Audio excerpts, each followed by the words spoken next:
אני יהודי שנולד בעיירה קטנה ברומניה וחי בעולם קומוניסטי, אחר כך עבר לישראל, הפך להיות ציוני, ומאז הוא מסתובב בהרבה מאוד מקומות בעולם, אמריקה ובכלל זה רוסיה, ומשווה בין המקומות השונים. מה שהביא אותי זה מקרה גמור.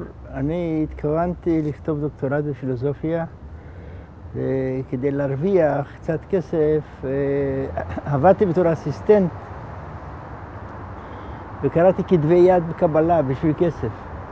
וראיתי שיש עולם מאוד מאוד גדול, מלא חומר שאף אחד לא קרא, ולאט לאט התחלתי להימשך אחרי זה, והתעניינתי לא כל כך הרבה במיסטיקה, כמו בחומר הקבלי הלא ידוע שנמצא בכתבי יד. זאת אומרת, במסגרת של הקבלה יש עקרונות מאוד כלליים, יש שימוש בעקרונות כאלה מבחינה דתית, ויש אחר כך שימוש, מה שנקרא קבלה מעשית, לצרכים מאוד מאוד טריוויאליים או אישיים.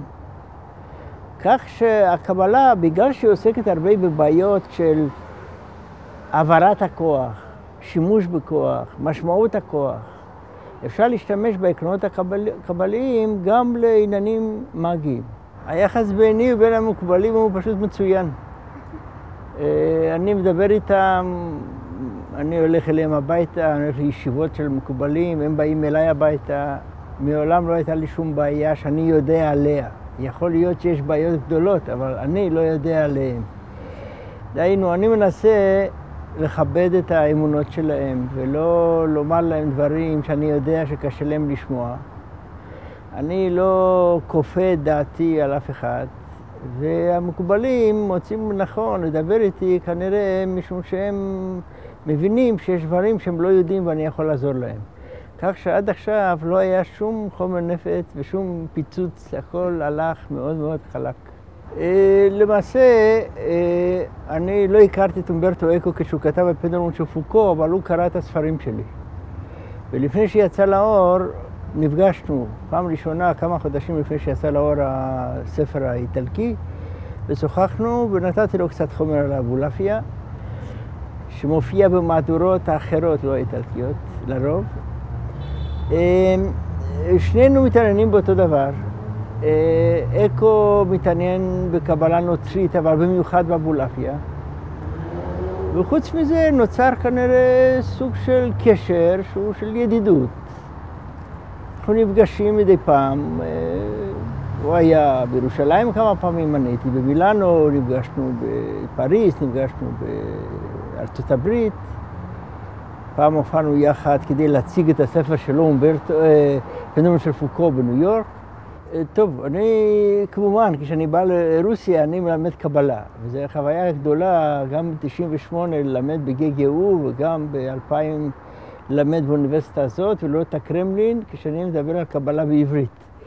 זו חוויה לא לצעירים, אלא לאנשים מבוגרים שהם ידעו עולם אחר שהיה כאן, ואף אחד לא חלם שאנחנו נגיע לזה. אבל מעבר לעניין הפוליטי, העולם הרוסי הוא עולם מאוד מאוד דתי, במידה מסוימת מאוד מאוד מיסטי. לא במקרה אני בא לכאן, אני בא בגלל שמזמינים אותי. הנפש הרוסית יש לה נטייה חזקה בלי קשר לחזיכס, שזה מיסטיקה מקצועית, מיסטיקה טכנית, שמעט מאוד יודעים עליה. מעט מאוד מנזרים בכלל כאן עוסקים בה. אבל אני מדבר על היחס הכללי יותר של העם הרוסי לעולם.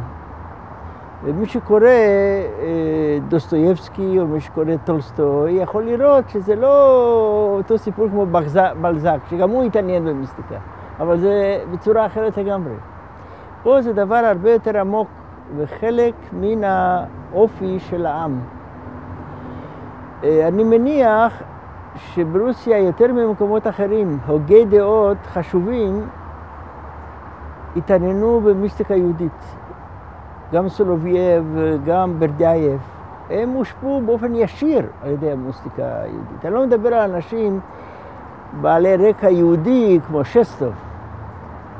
זאת אומרת, אפשר למצוא בתרבות הרוסית רשמים בשיאים של התרבות, של הקבלה או של המיסטיקה בצורה שקשה למצוא במקומות אחרים.